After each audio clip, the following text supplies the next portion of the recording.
Estamos aqui de volta com a doutora Clarissa, com histórias maravilhosas, com muito conhecimento, com uma sustentação, um apoio muito grande em termos de saúde, de qualidade de vida e de superação.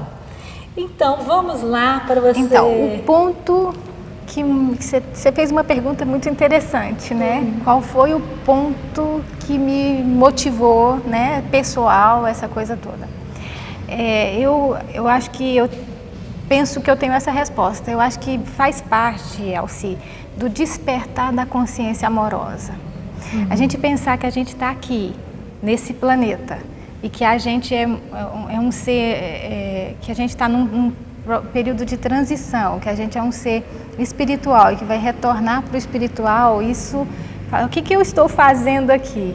Essa foi uma pergunta que me motivou. Eu preciso colaborar com algum conceito, eu preciso deixar algo de bom.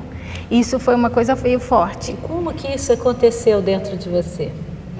Eu acho que um dia depois do outro, uma coisa bacana de você ver uma pessoa próxima que, puxa, eu preciso buscar algo para aquela pessoa, eu preciso. Então isso foi uma construção e que me levou para entender um pouco mais sem dúvida nenhuma, da espiritualidade.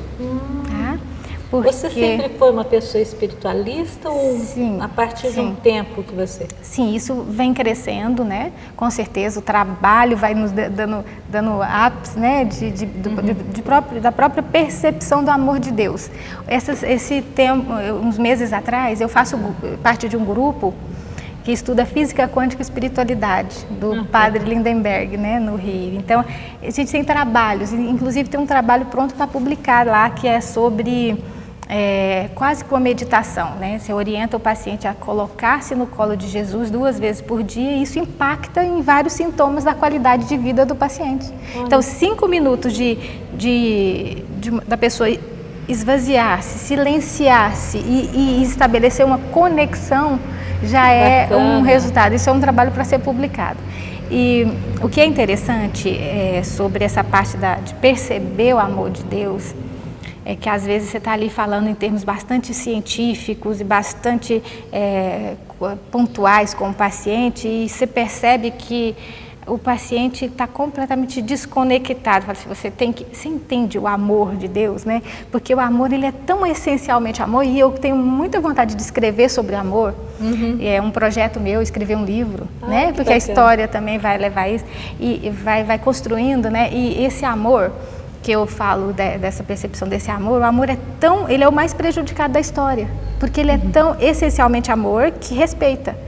E eu digo para o paciente, se você não pedir, você vai impedir a ação da graça. Você está entendendo? Que bacana. É uma coisa que é um crescimento. Então, às vezes eu escuto dos pacientes assim falarem assim para mim assim: nossa, doutora, eu vim na sua sala, na sua coisa, eu nunca vi uma sala branca, né? Branca, uma sala de médico, falar tanto em Deus, né? E levar a gente tanto... Porque, na verdade, a gente não discute crença, mas a gente coloca o pilar da espiritualidade muito em vide, né? E até pouco tempo atrás, nós, dentro de um consultório, falar de Deus era um tabu. Eu tive professoras, inclusive uma professora japonesa que disse assim, vamos deixar Deus fora da história. E eu falava assim, gente, não pode. E eu respeitava, porque na verdade cada um tem a forma que ela pensava. E ela eu tenho muita gratidão com ela e tudo. Mas ela sempre usava essa frase, eu falava, nossa, graças a Deus, que bom. Vamos deixar Deus fora da história. Então, né? Eu acho isso uma coisa maravilhosa, porque eu tenho também essa experiência que a energia, eu chamo de energia maior e que mais transformadora que existe, que é o amor. É, né? O amor. Sem então dúvida. Não é cultura, não é intelectual, não é os DRs da vida, mas é a capacidade de amar. Sim, e essa é uma filosofia da Conceito.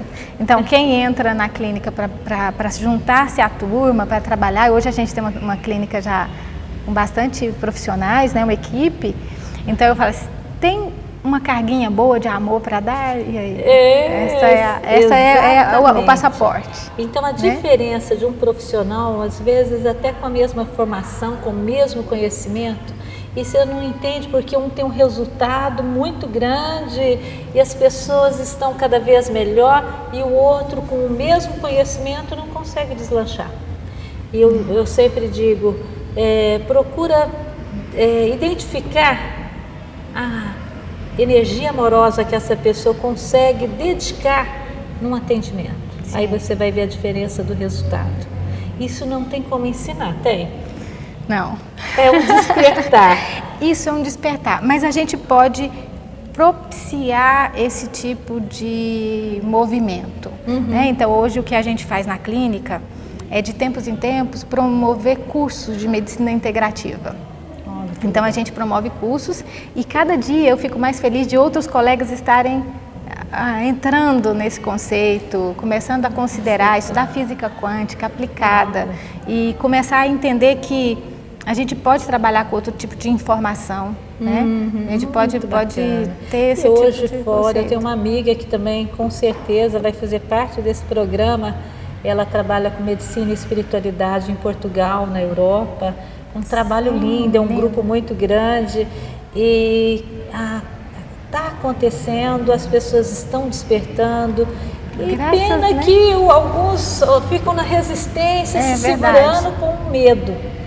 E não é por aí. Quanto mais você se liberta e de uma forma sincera e correta, as coisas acontecem, a transformação para o positivo chega. E é uma coisa meio que insustentável, né? Então eu me emociono de pensar que existiu um começo e que foi com essa retórica e hoje eu chego aqui 5 anos, quase 6 anos depois e olho e falo assim, poxa, que história bacana que a gente tem. Você tem quanto tempo de formada?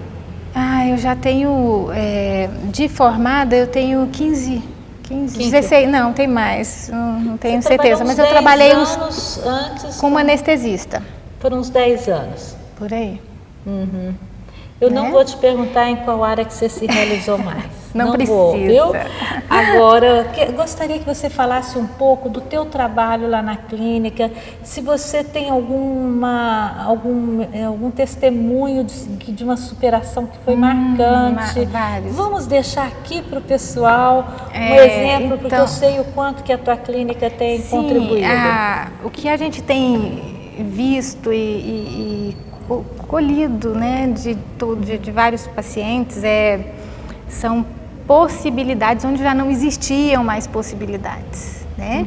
Hoje a gente tem alguns casos de, por exemplo, a gente tem casos de uma boa parte de pacientes com câncer que tem uma história um pouco diferente, né? Que programam com qualidade de vida. Então, se muda uma alimentação, muda alguns conceitos, se aumenta a sobrevida desses pacientes, né? Não é aquela coisa que está seguindo. Quando a gente fala, tem um paciente que diz assim para mim, doutora, o meu tumor, né, não está seguindo a cartilha dele, né? Que era dito, né? Por exemplo, o paciente tem uma expectativa de 3 meses de vida, está há quase 4 anos convivendo, conhecendo familiares, netos e vivendo, programando a vida, né? E a gente tem tido muitas respostas também, onde se investe assim, como na nutrição, na medicina preditiva, nessa medicina que repara, né? Então hoje a gente está com o caso de uma pacientinha com esclerose lateral amiotrófica, com um resultado espetacular, né? Então, por exemplo, você tem um paciente com esclerose, ele vai evoluir de qualquer forma, é invariável. Não, a paciente nossa está fazendo um caminho contrário. Ela não mexia a mão, ela já mexe, ela já está começando a se libertar, está movimentando, ela estava numa cama. Entre outros casos que a gente tem, é uma satisfação muito grande de poder colher esse tipo de resultado que, onde não se teria uma expectativa, a gente abre um caminho, a gente tem uma possibilidade. Isso é juntando o nosso princípio, né? E pensando em detoxificar, mas assim, não usando a palavra no sentido que já se tornou uma palavra até pejorativa, né? Porque se fala, não, mas é verter realmente toxinas com a folga, né? Com os nossos princípios, desinfetar, né? Combater alguns a Uda Clark dizia assim, alguns bichos, né? E aí a gente nutrir adequadamente. Ai, que então, assim, bacana. você vai montando o seu modelo, e cada caso, o mais importante é que cada paciente, ele é visto dessa forma individualizada. Ele não tem uma doença, o todo dele, o terreno dele, como é que ele vai estar. Então a gente tenta oferecer condições para ele superar aquele processo de doença, valorizando a saúde. Ok, né? que legal. E cérebro... Eu vou querer que você fale rapidinho daqui a pouquinho sobre os casos, quais são os diagnósticos que mais procuram, ou se as pessoas procuram já a tua clínica como prevenção. Porque muitas pessoas ainda buscam uma clínica muito mais para tratamento do que para prevenção. Daqui a pouquinho vamos dar mais um intervalinho e vamos voltar com essa dica que ela vai dar de prevenção e quais são os diagnósticos que mais procuram e quais são os melhores resultados. E se tem alguma técnica específica que vocês estão usando que tem sido carro-chefe da clínica, ok? Até daqui a pouquinho voltamos com a doutora Clarissa.